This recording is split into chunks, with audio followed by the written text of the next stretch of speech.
ထောင်ကျနေတာတော့ဘာကြောင့်ဒီလူဟာ Facebook မှာအလုပ်ရခဲ့တာလဲ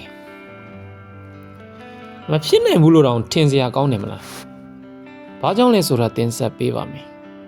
လွန်ခဲ့တဲ့6နှစ်ခန့်လောက်ကအဖြစ်အပျက်တစ်ခုပါမာဇူကာဘတ်တရားမျှတရေးစနစ်ရဲ့အားနည်းချက်တွေကိုစိတ်ပြတ်နေတဲ့အတော်အတွင်းမှာဒီစနစ်ကိုပိုပြီးကောင်းလာအောင်ပြင်ဆင်မယ်လို့ဆုံးဖြတ်လိုက်ပါတယ်စုံစမ်းလေ့လာမှုအရှိုပြုလုပ်ပြီးတဲ့နောက်မှာ Saint Quentin Program မှာပါဝင်လိုက်ပါတယ်။ Program ရဲ့ရည်ရွယ်ချက်ကတော့ထောင်သားတွေကိုပညာများသင်ကြားပေးပြီးထောင်ကနေပြန်လွတ်တဲ့အခါလူကောင်းတွေဖြစ်လာဖို့ကူညီပေးဖို့ပါ။ဒီ Program ရဲ့အကြောင်းကိုမာဇူကာဘတ်တယောက်တည်သွားတဲ့အခါ Program မှာပါဝင်ဖို့ရှင်းရှင်းလှုပ်ဆောင်ခဲ့ပါတယ်။ရန်မုံငွေတွေလည်းထောက်ပံ့ပေးခဲ့ပါတယ်။တရင်ဘက်အနှဲငယ်အကြာမှာတူစနီးနဲ့အတူထောင်ကိုအလဲပတ်သွားခဲ့ပါတယ်။အခြေအနေဘယ်လိုရှိလဲဆိုတာကိုစုံစမ်းဖို့ပါ။ထောင်သားတွေရဲ့တုံ့ပြန်မှုကိုကြည့်ပြီးအတော်လေးအားသွားတင်သွားခဲ့ပါတယ်။သူ့ရဲ့ program ကြောင့်ထောင်သားအများစုရဲ့တိုးတက်မှုကိုတွေ့ခဲ့ရလို့ပါ။အများစုဟာရလာတဲ့အခွင့်အရေးကိုအရယူဖို့ကြိုးစားနေကြပါတယ်။မာဇူကာဘတ်အလီတန်ဘိုးရဆိုတဲ့သူကြောင့်ပိုပြီးစိတ်ဝင်စားသွားခဲ့ပါတယ်။အလီဟာထောင်14နှစ်ကြာထားတဲ့သူပါမာဇူကာဘတ်ရဲ့အစီအစဉ်ဖြစ်မလာခင်ကသူ့မှာဘာမျှော်လင့်ချက်မှမရှိပါဘူးသူဟာထောင်ထဲမှာကုတ်တင်းပညာရပ်ကိုလေ့လာခဲ့ပါတယ်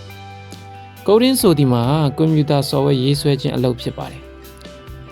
အလီတန်ဘိုးရနဲ့လူချင်းတွေ့ဆုံခဲ့ပြီးသူ့ကိုတွေ့တော့အတော်လေးကိုအထင်ကြီးသွားခဲ့ပါတယ်ဓာတ်တိပညာမနေသာဆိုသလိုပါပဲထောင်ကလွတ်လာတဲ့အခါ Facebook မှာအလုပ်လာလုပ်ဖို့ပြောခဲ့ပါတယ်မာဇူကာဘတ်ပြောခဲ့တာတွေကအလီအတွက်စိတ်ခွန်အားဖြစ်စေခဲ့ပါတယ်။ကုတ်တင်းပညာရပ်နဲ့ပတ်သက်ပြီးထောင်ထဲမှာနေရောညပါပြင်းပြင်းထန်ထန်လေ့လာခဲ့ပါတယ်။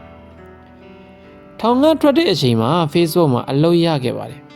။အလုပ်ရပြီးချိန်မှာမာဇူကာဘတ်ကိုသွားတောင်တွေ့လိုက်ပါသေးတယ်။မာဇူကာဘတ်ကသူ့ကိုကောင်းကောင်းမှတ်မိနေစေပါ။အလီအတွက်ဂုဏ်ပြုစကားပြောဆိုခဲ့ပြီးသူ့အပေါ်ယုံကြည်ကြောင်းပြောဆိုခဲ့ပါတယ်အခုချိန်မှာတော့အလီယာမာဇူကာဘတ်နဲ့တူဇနီရှန်ဇူကာဘတ်တို့ပိုင်တဲ့ရှန်ဇူကာဘတ်ရှေလန်နီးပညာရဲ့မန်နေဂျာဖြစ်နေပါပြီ။သူ့ရဲ့ဇက်လန်းကသင်ခန်းစာတစ်ခုကိုရစေပါတယ်။အမားတွေကိုပြင်ဆင်နိုင်ဖို့ဒုတိယအခွင့်အရေးဆိုတာလူတိုင်းနဲ့ထိုက်တန်ပါတယ်။ကိုမားတာတွေကိုပြင်ဆင်ပြီးလူကောင်းတစ်ယောက်အဖြစ်တက်တည်ပြခွင့်လူတိုင်းမှာရှိတယ်ဆိုတာပါပဲ။လူဆိုတာကမှားတတ်တဲ့အမျိုးပါ။မှားမှန်းသိလို့ပြင်ဆင်နိုင်တာကလူကောင်းတစ်ယောက်ရဲ့အရေးအရှင်းပါ။ဗီဒီယိုလေးကိုသဘောကျရင် like and share နဲ့ subscribe လုပ်ပေးခြင်းဖြင့်ကူညီပေးကြပါ